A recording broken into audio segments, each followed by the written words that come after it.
Fala, meus amores do 7º ano, professor Douglas com mais uma aula de história para vocês, para fechar a semana com chave de ouro. Só que não, professor, que chave de ouro, aula de história.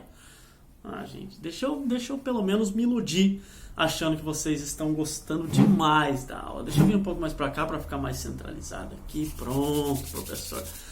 Agora sim. Top, nota 10. Vamos tocar o barco, professor. Do que nós falamos hoje na nossa live de história, gente? Nós falamos sobre as grandes navegações. Foi mais uma introdução ali do início das grandes navegações, o que eles buscavam. Falamos um pouquinho sobre as especiarias, não é verdade, pessoal? E agora a gente vai falar sobre a busca por novos caminhos. Professor, por que eles buscaram novos caminhos? Né? Qual que era a intenção e qual o motivo deles buscarem novos caminhos, tá?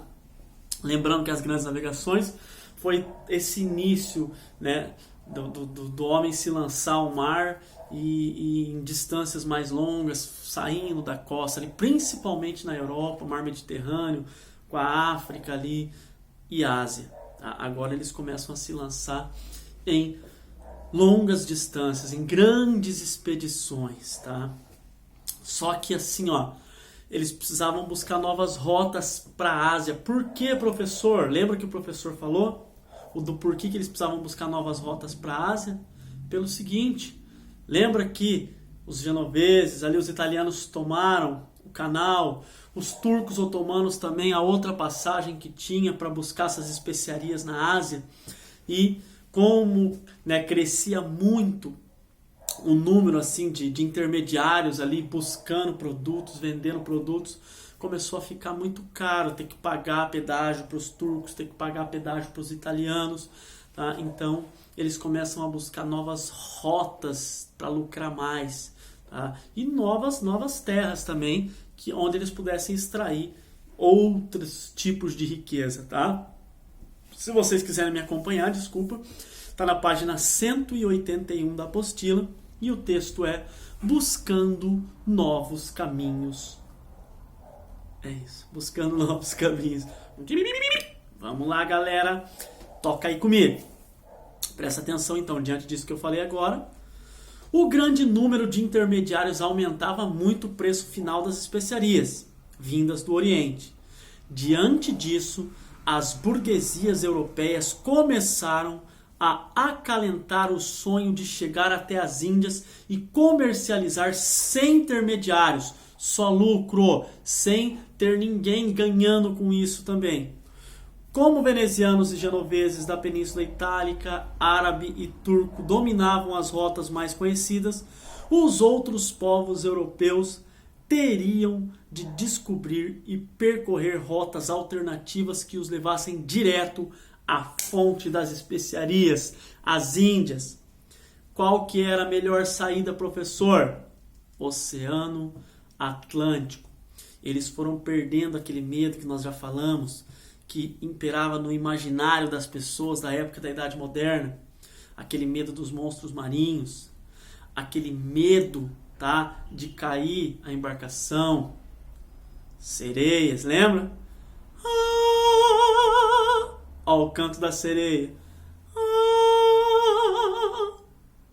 Enfim, então eles começaram a perder todo esse medo que eles tinham, tá? E aí o caminho que eles encontraram era o Oceano Atlântico. Professor, por que eles nunca tinham saído pelo Oceano Atlântico antes? Gente, porque vocês já viram o tamanho do Oceano Atlântico? Diante do mar Mediterrâneo, que era o mar que eles conheciam e que eles navegavam. E a teoria também da Terra plana, né, gente? Que nós já falamos. Aí, o que eles fazem? Vamos dar a volta. Agora a gente sabe que a Terra é redonda. Vamos dar a volta no globo para chegar nas Índias. Não contavam que tinha uma faixa de terra, que era o continente americano, no meio do caminho. Mas vamos ver o que diz o texto aqui, ó. A saída seria pelo Oceano Atlântico. Os europeus sabiam que este mar aberto e desconhecido poderia guardar uma rota inédita para o Oriente, contornando-se a África. O problema era conseguir fazê-lo. Mas primeiro eles não vão para a América. São os portugueses que eles vão tentar contornar a África, mas para isso eles tinham que sair pelo Oceano Atlântico e contornando o continente africano. Professor, será que eles vão conseguir? Lembra que eu falei que no meio do caminho tem um lugar ali que era o Cabo das Tormentas, lugar de encontro de dois mares agitados, Oceano Pacífico e Oceano Atlântico, onde muitas embarcações acabaram se perdendo. Hoje o nome ali é Cabo da Boa Esperança, mas olha aqui, ó, presta atenção. O problema era conseguir fazê-lo, já que essa rota era desconhecida e os navegantes não poderiam prever obstáculos e perigos. Foi assim que surgiu o projeto de expansão do comércio pelo Oceano Atlântico, que ficou conhecido no estudo da história como as Grandes Navegações. Até os comerciantes italianos que participavam das rotas já conhecidas se interessavam por um novo caminho que lhes desse domínio total desse comércio, sem participação dos árabes e nem dos turcos. Só que aí cada um tinha um interesse, gente. O rei tinha um interesse, a Igreja Católica tinha outro interesse e os comerciantes também tinham outro interesse nessa nova rota que eles buscavam. Vamos ver qual que é o interesse de cada um deles aí? Interesse dos reis. Não foi difícil ganhar a simpatia dos reis para esse projeto. Ampliar o comércio era uma forma de aumentar os negócios e os lucros dos burgueses e, portanto, o volume de impostos arrecadados. Afinal, quanto mais impostos, mais recursos e mais poder para os reis. Além disso, a conquista de territórios ainda era importante sinônimo de poder. Se a expansão pelos mares permitisse o domínio de novos territórios, a área governada pelos reis aumentaria, assim com o seu prestígio e sua força. Por isso os reis usaram parte dos recursos que passaram a dispor da centralização do poder para financiar as pesquisas e as viagens marítimas. No caso da expansão portuguesa, a nobreza também participou ativamente do processo de olho nas terras e na participação dos novos negócios. Lembra que eu falei que os portugueses foram os pioneiros, foram os primeiros com as grandes navegações? Logo em seguida vem os espanhóis, tá? Interesse da Igreja Católica, vamos ver então dos reis qual que era, professor? Buscar riquezas, novos territórios, tá? Que era sinônimo do quê? De mais poder, de mais prestígio para o rei. Então o rei começa a investir o capital que ele tinha, tá? Nessas grandes expedições. Interesse da Igreja Católica. O entusiasmo de burgueses e monarcas com a possibilidade de expansão marítima era apoiada pela Igreja Católica. O encontro de novas rotas e novas terras, e mais tarde sua ocupação seria maneiras de expandir também o cristianismo, expandir a fé católica. Para aqueles que se envolviam com a expansão marítima, a aprovação da Igreja Católica representava um incentivo adicional. Eles se sentiam abençoados por Deus e colaboradores do plano de expansão da fé cristã, convertendo os fiéis que porventura encontrassem. Os protestantes também se envolveram com a expansão marítima dos países onde eram maioria. Também a eles interessava converter as novas populações e expandir a sua fé. O caso do Brasil aconteceu, os jesuítas vieram para cá com uma dessas expedições e catequizaram os índios, como foi o caso dos puritanos que fugiram para os Estados Unidos também, e ali fundaram as 13 colônias que deu origem aos Estados Unidos. Interesses dos comerciantes. Vamos ver os comerciantes da época. Qual que era o interesse deles, professor? Conta para nós aí.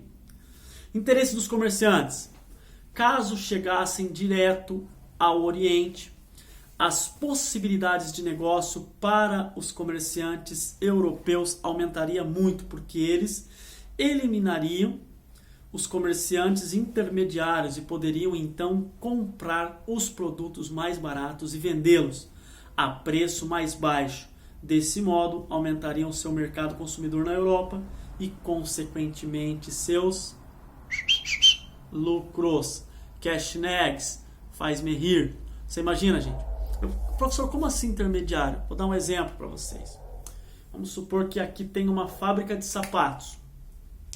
O preço de custo do sapato lá né, o preço que a fábrica vai vender, vamos supor que é R$30, se você for comprar direto na fábrica.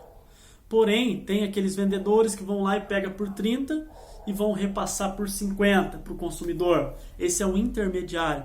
Então, o que fica melhor? Você comprar do vendedor que está lucrando com isso, que está ganhando 20 em cima do sapato ainda, ou você comprar direto da fábrica, que você pode pagar 30 somente, tá? Então, esses eram os intermediários que eu estou falando aqui, gente. Tá? Esses eram os intermediários. Aqui tem uma imagem, tá? Nós vemos ali na página 182, que diz assim, ó: nessa litografia do século XIX, o navegador genovês Cristóvão Colombo é representado prostrando homenagem aos reis da Espanha, Isabel e Fernando. Ao lado deles, representantes das cortes da igreja e da burguesia. Quem foi esse, gente? Quem foi o genovês Cristóvão Colombo? Foi quem descobriu a América, gente. Pelo amor de Deus. Que serão os nossos próximos assuntos, porque tem tudo a ver com as grandes navegações. O descobrimento da América, o descobrimento do Brasil, com Pedro Álvares Cabral, que também era um navegador, que faz parte de tudo isso que o professor está falando para vocês hoje, que são as grandes navegações, tá? Que são essas expedições em busca de riquezas, em busca de especiarias. Eles não saíram, eu vou para o Brasil, eles nem sabiam que existia o Brasil, ou eu vou para a Europa, eles nem sabiam que existia a Europa. Por coincidência, eles atracam aqui e nem sabiam a riqueza que tinha nesse continente tão vasto e tão grande, tá? E aí, depois que a notícia se espalha, aí, enfim, né, gente? Vira uma loucura. Mas é isso, as grandes navegações, gente. E aí vem a tarefinha, tá? Que eu vou deixar para vocês fazerem em casa, que é na página 183, atividade 2, tá? Eu passei a atividade 1, deixei um prazinho até segunda. Essa atividade 2 eu deixo um pouquinho mais, deixo mais para o final da semana, tá? Para vocês me entregarem. A atividade 2, tá? Página 183, A e B. Então, bem facinho ali, bem tranquilo de responder. Certo, pessoal? Então, essa é a nossa aula de história de hoje. Espero que vocês tenham gostado. E o prof tá super ansioso para a nossa volta às aulas presenciais, tá? Não vejo a hora de ver vocês, de dar um abraço, um cheiro, um apertão, tá bom, pessoal? Ó, um beijo no coração de cada um de vocês e até a nossa próxima aula. Fui!